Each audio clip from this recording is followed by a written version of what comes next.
चर्चा नहीं किया आरक्षण पे? बहुत कुछ चर्चा हो गई। जब जिसे आरक्षण लिखना है, जिसके हाथ में आरक्षण है, आरजीआई है, कहते हैं कि महाराणा प्रताप का जो घोड़ा था, चेतक था, वो महाराणा प्रताप के इशारे पर चलता था। अब तक इन लोगों ने सारे अधिकारियों को बंधक बना रखा था पिछली सरकारों ने, न फाइल खोलते थे न बताते थे।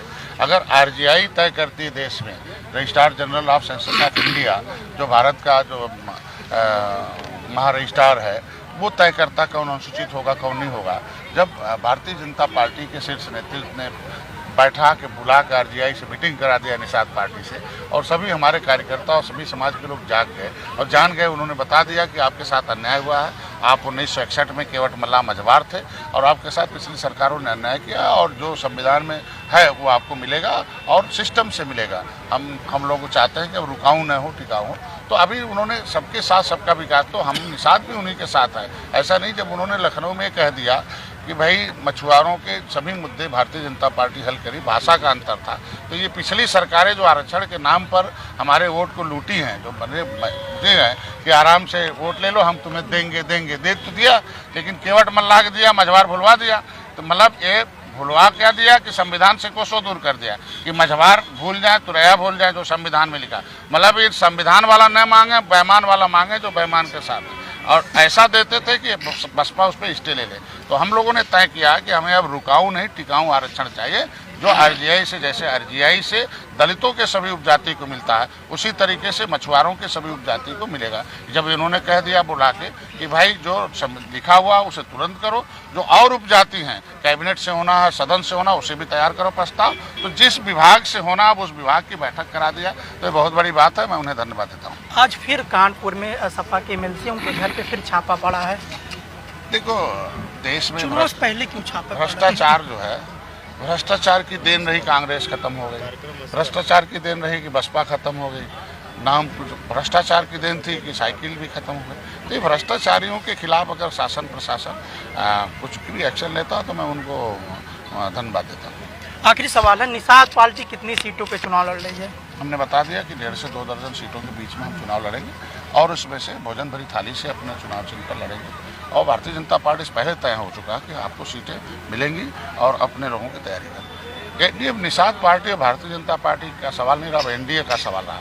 एनडीए में हम हैं, अनुप्रिया पटेल जी हैं, और हम ऐसे कमज़ोर वर्गों का नेतृत्व करते हैं जिन्हें सदियों से सताए गए, इनके पास कुछ रह नहीं गया है, इनकी आवाज़ को ख़त्म कर दिया था। ये संत कबीर नगर था, मैं अपनी आवाज़ उठा रहा था 7 जून 2015 को, और रेल ट्रैक केंद्र का होता है, राज्य का नहीं होता है। अगर उसमें सीआरपीएफ गोली चलाती, रेल का आरपीएफ गोली चलाती तो चल जाता। तो उत्तर प्रदेश सरकार से गोली मरवा के हमारे एक भाई को मार के हमारे आंदोलन को, हमारी 60 गाड़ियों को फूंका गया, संत कबीर नगर की जनता को कैसे बेरहमी से पीटा गया, इन बच्चों का क्या दोष था? महिलाओं आज भी तो मुकदमे नहीं वापस लिए गए, आज भी जो निषाद आपके बिरादर के लोग हैं थाने पे और कचहरी पे आज भी चक्कर लगा रहे हैं, आज दिन यहाँ प्रदर्शन होता है। मुकदमे हैं, आज नहीं कल वापस होंगे, सिस्टम से वापस होते हैं, उसकी प्रक्रिया शुरू हो गई है। अगर शुरू हो गई है, देखो मैं 2 साल से भारतीय जनता पार्टी के साथ आया, 1.5 साल तो कोरोना था, कोरोना आने के बाद जब से कोरोना खत्म हुआ उस पर प्रक्रिया शुरू हुई है, रिपोर्ट चला गया, मुकदमे वापस होंगे। जब भारतीय जनता पार्टी के साथ हैं तो आज हम सरकार बनाएंगे, कुछ पहले होगा, कुछ सरकार के बनने के बाद होगा।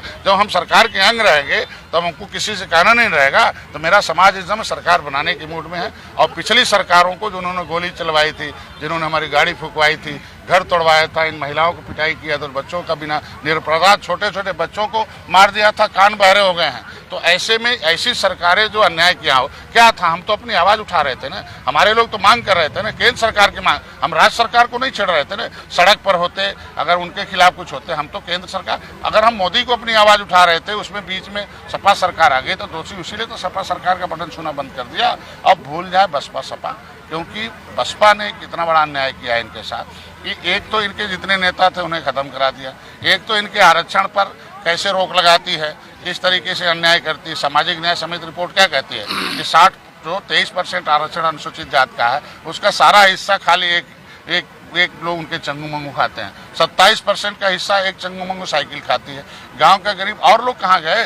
हम कहते पिछड़ों के नेता बने तो तेली बढ़ई लोहार कहार पाल केवट मल्ला बिंद का भी कोई डीएम होना चाहिए ना, कोई एसपी होना चाहिए ना, कोई सीओ होना चाहिए ना, कोई वीडियो होना चाहिए, कोई डॉक्टर संजय निषाद जिंदाबाद, डॉक्टर संजय निषाद जिंदाबाद। हम लोग सरकार बनाने की मशीन हो गए, बटन दबाए हाथी बन गई, बटन छूना बंद कर दिया तो क्यों नहीं अब जीत जाते हैं। आखिर इन वोटों का आखिर ये लोग अब बटन छूना बंद कर दिए कांग्रेस का, सपा बसपा का, तो अब क्यों नहीं जीत जाते? वापसी नहीं आ पाएंगे क्या? अब कभी नहीं वापस आएंगे, क्योंकि उन लोगों ने ऐसे काम किया। अवसर बहुत मिला था, जो अपना परिवार नहीं संभाल सकता, अपनी बिरादरी नहीं संभाल सकता। अभी उनके बिरादरी के लोग भी बहुत दुखी हैं, क्योंकि जैसे आती साइकिल तो भाई cycle I, Amar Singh and company उस पर हावी हो गई, हाथी आई, सतीश मिश्रा एंड कंपनी हो गई, बाकी कहाँ गए? तो मैं कहता हूँ अब वोटर चाहता हम पॉलिटिकल पार्टनर बने, तो इस आधार पर निषाद पार्टी हमारे साथ है, और निषाद पार्टी भारतीय जनता पार्टी के साथ पॉलिटिकल पार्टनर बन के इनका पॉलिटिकल हिस्सा दिलाने का काम करेगा। और भी इस तरह के वीडियो देखने के लिए हमारे चैनल को सब्सक्राइब करें और साथ में बेल आइकन को दबाना ना भूलें। धन्यवाद।